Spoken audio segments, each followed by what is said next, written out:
Oke, assalamualaikum warahmatullahi wabarakatuh. Selamat pagi anak-anak siswa kelas 11 BDP. Bagaimana kabar kalian hari ini? Alhamdulillah Baik ya. Anissa bagaimana? Alhamdulillah. Windy bagaimana kabarnya? Mutia Asilbi gimana kabarnya hari ini? Avandi gimana kabarnya? Sehat di situ? Alhamdulillah sehat ya. Ersya jangan main terus ya. Gimana kabarnya? Sehat? Iya. Devsiska gimana kabarnya? Baik, sebelum pembelajaran kita mulai, Ibu mau cek kehadiran kalian terlebih dahulu. Anissa Safitri hadir? Hadir, Bu. Ya. Windy hadir? Rizka hadir? Hadir. Avandi Irawan hadir? Hadir, Bu. Hadir. Ersya hadir? Hi hadir? Siska hadir? Ya. Fitri hadir? Ya. Lintang hadir? Hadir.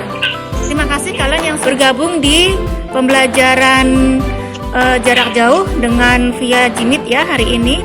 Baik, boleh kalian simak ini yang akan Ibu sampaikan. Nah, kompetensi dasarnya yang kita pelajari yaitu untuk materi alur transaksi itu KD 3.2 menerapkan alur transaksi. Kemudian 4.2 menentukan alur transaksi. Indikator pencapaian yang pertama yaitu kalian dapat mengidentifikasi alur transaksi. Kemudian dapat mengklasifikasikan alur transaksi dan menentukan alur transaksi. Tujuan pembelajaran alur transaksi yang pertama yaitu dengan pendekatan TPACK kalian diharapkan bisa mengidentifikasi alur transaksi, mengklasifikasikan alur transaksi. Berikutnya menentukan alur transaksi. Sebelum Ibu bahas ke materi yang lebih dalam, silahkan kita bahas dulu tentang alur transaksi. Anissa, ya Anissa silahkan.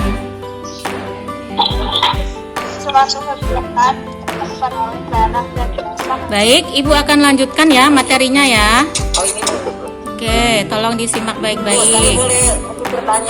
Iya nanti ya sebentar ya. Ini sudah Ibu bagikan itu di Google Classroom, bisa dilihat lebih dalam.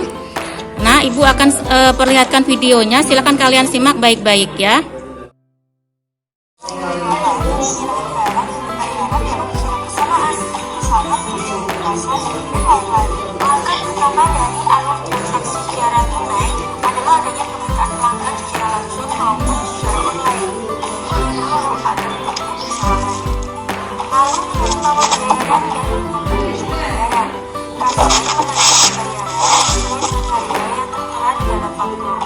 Langkah terakhir, menyerahkan barang yang dijual.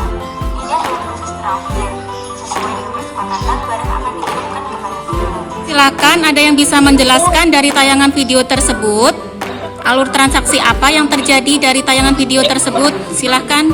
Ya, silakan Fitri. Penjualan dimulai dari adanya permintaan dari pelanggan pembeli baik secara lisan maupun tertulis. Bukti negosiasi dengan pelanggan atau pembeli adalah notulen yang berisi kesepakatan sementara. Ya, kemudian Yang kelima, membuat dan menangani surat perjanjian. Yang keenam, membuat invoice atau faktur dengan benar dan teliti sehingga tidak merugikan kedua belah pihak, yaitu perusahaan, pelanggan maupun pembeli. ya, kasih Avandi. Di sini alur transaksi pembelian itu permintaan dimulai dari bagian penjualan, kemudian dilakukan survei pasar, ada penawaran dari beberapa perusahaan dengan menentukan supplier. Nah, setelah dilakukan penawaran dari berbagai perusahaan, dicari supplier yang cocok dengan kebutuhan kita untuk memasukkan barang. Nah, setelah itu kemudian setelah menentukan supplier, langkah kelima yaitu membuat daftar barang yang dibeli. Selanjutnya langkah keenam, mengirimkan surat pesanan.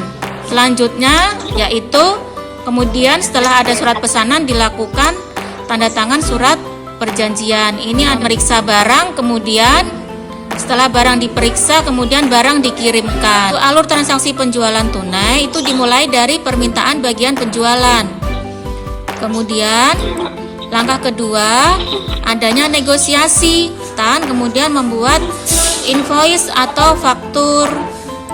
Langkah keempat, kemudian memeriksa barang dagangan, barang yang akan ditransaksikan. Langkah kelima, mencocokkan invoice dengan barang. Kemudian langkah keenam, membuat bukti transaksi. Dan langkah ketujuh, mengirimkan barang. Alur penjualan kredit ini diawali dari permintaan pembeli. Kemudian dilakukan negosiasi antara penjual dengan pembeli. Kemudian langkah ketiga, dibuatlah aplikasi kredit. Aplikasi kredit, kemudian diperiksa tuh aplikasi kredit itu di bagian kredit. Formnya sudah diisi benar atau enggak gitu, dicek dulu ya. Setelah dia lakukan pemeriksaan aplikasi kredit, kemudian dilakukan survei calon pelanggan. Ya, kemudian langkah keenam. Nah, setelah dilakukan survei, itu meneruskan ke bagian kepala kredit. Nah, di bagian kepala kredit ini dicek aplikasinya itu sudah sesuai belum. Kalau jawabannya iya, berarti dilanjutkan dengan membuat surat perjanjian. Kalau jawabannya tidak, berarti ditolak aplikasinya, tidak bisa melakukan penjualan kredit. Nah, langkah ke-8, apabila jawabannya diterima iya, maka di sini dibuat invoice.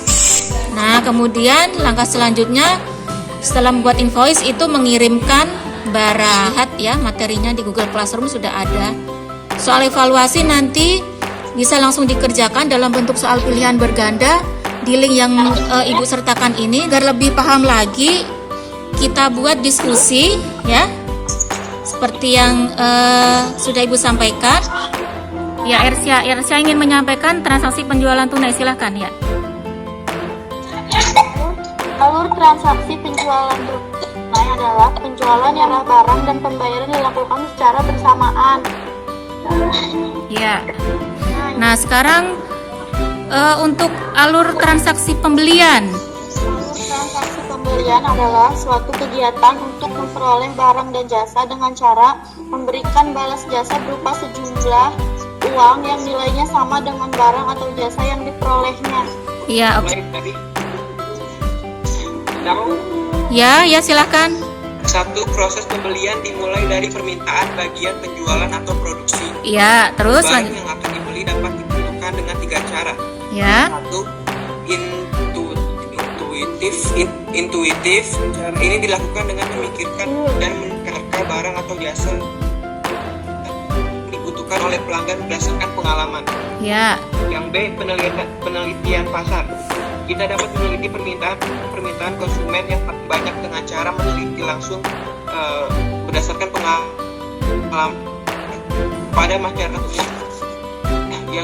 Yang kedua, melakukan survei pasar. Ya, survei pasar.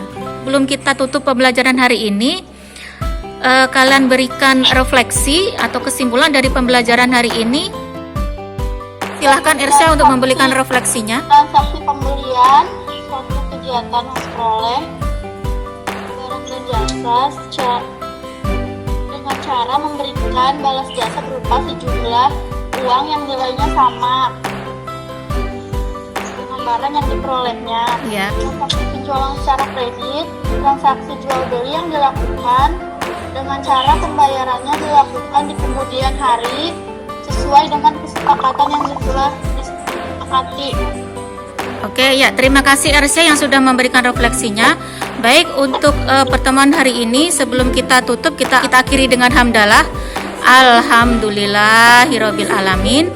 Ya, terima kasih banyak. Wassalamualaikum warahmatullahi wabarakatuh.